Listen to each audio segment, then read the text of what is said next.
Tak dobrý den, jak jsem vás slíbil minule, že se ještě vrátím ke kotli Silva, kde vám ukážu nějaké čištění a jednoduchost toho kotle, to znamená, pokud kotel chcete čistit, doděláte vlastně tady tento dekl vrchní, odšroubujete tyhle 4 matičky, oni už mě tady připravili trošku chlapi, abych vás tady nemusel mordovat a čekat, než to všechno odšroubuju. Takže odšroubujete tyhle 4 matičky a odděláte vlastně tento kryt. Pod tímto krytem se vám potom nachází vlastně tryska. Se podíváte, je tam vlastně obrovská tryska, velká dýza a zde máte vlastně potom turbulátory. Ty turbulátory vlastně vytáhnete je ven. Zde vlastně kotel potom můžete vyčistit, vlastně budete ho čistit na téhle straně dolů, štětkou můžete vyčistit tu dýzu, můžete si vlastně pootevřít klapku, tak to ji vlastně nadzvednete a vyčistíte vlastně ten poslední průduch, kde se to vlastně prochází ty spaliny. Takže ještě vám tam zkusím posvítit do toho, aby to trošinku bylo vidět. Takže vidíte tu jednoduchost, opravdu jednoduchý, až bych řekl, že je to možná někdy blbůvzdorný. Takže potom zavřete klapku. Takže to je přesně ta klapka, jak jsem vám ukazoval předtím, že klapka zavřená nebo otevřeno. Takže vlastně vy, když ho otevřete, tak ta klapka se vám nadzvedne.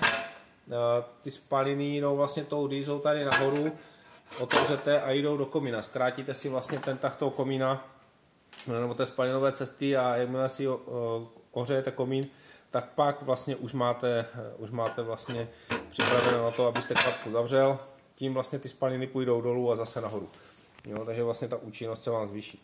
Jo, dívejte, jak je ta tryska obrovská. To jsme se bavili minule, že je to prostě obrovská trubka, do které jsou schopný strčit vlastně mobil. Jo.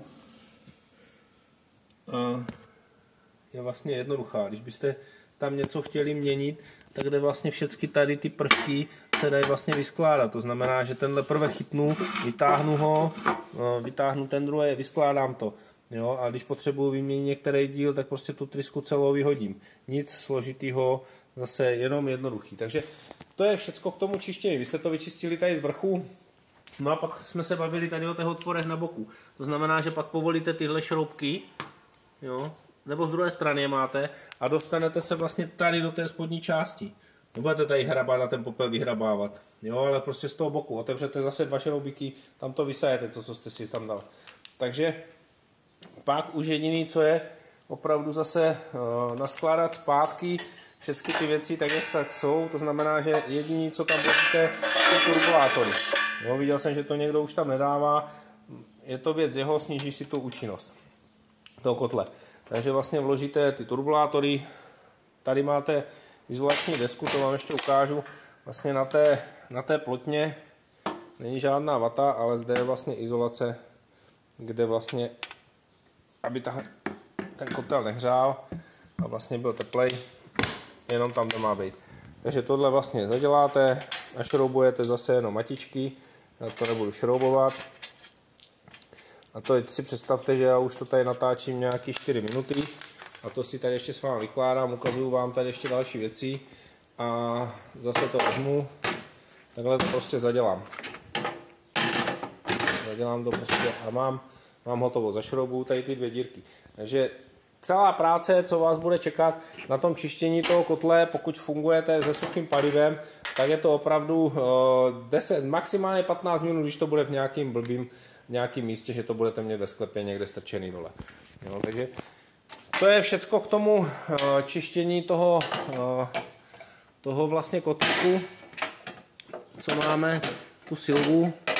A vidíte, že je to prostě jednoduchý, že víc jednoduchý už jsme to asi vytvořit nemohli.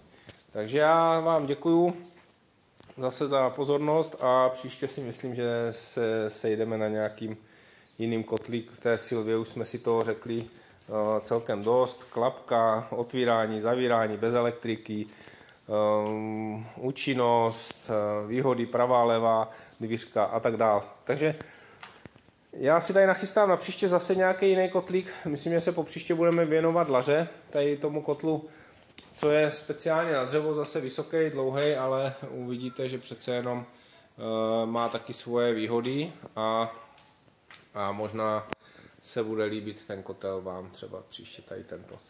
Takže já se loučím s vámi tady tímto od kotle Silva. Kdybyste měli nějaký dotazy, pište, volejte. Budu rád, když mi napíšete nějaké poznámky, zase zkušeností, že to má soused, jak mu to funguje a tak dále. Pokud byste potřebovali nějakou radu technickou nebo rozměry, najdete vždycky v návodu. Všecko, co se vlastně týká to, co jsem vám tady i řekl, tak je v návodu. Samozřejmě někdo má rád papír, někdo má rád video, takže záleží opravdu na vás. Ale jinak můžeme vám odpovědět na cokoliv budete chtít. Teď je aktuálně to, že vlastně ty kotlíky vždycky před sezónou máme všechny skladem. Po sezóně nebo v začátku sezóny se může stát, že potom některý výkon třeba není.